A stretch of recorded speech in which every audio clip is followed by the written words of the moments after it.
और नौजवान से एक बात कह ले बे कि दर्द की आग में मैं, दर्द की आग में मैं खुद जल रही, दर्द की आग में मैं खुद जल रही, तब तेरा दिल जलाने दे,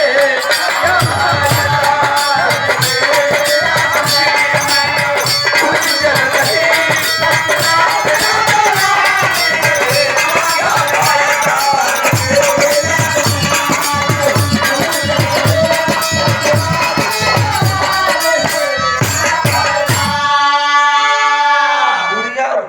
और कहत बे का कहले बे कि बात तुझको बता कर मैं पछताऊंगी, आंसुओं के सारे मैं पी जाऊंगी।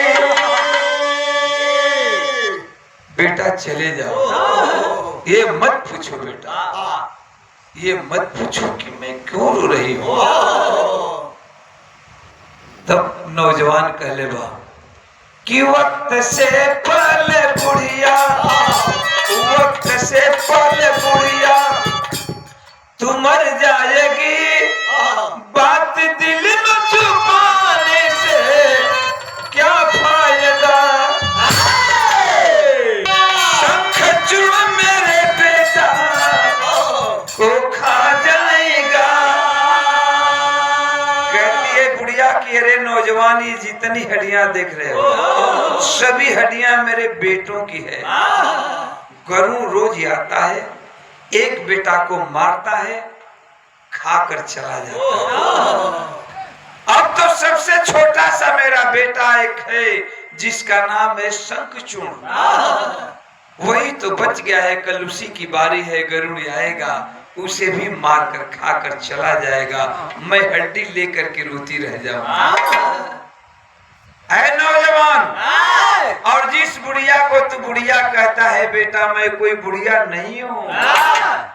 का कहले बे बुढ़िया कि नाग माता हूँ मैं, नाग माता हूँ मैं, डर के भग जाओ।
ऐसा धर्म नहीं,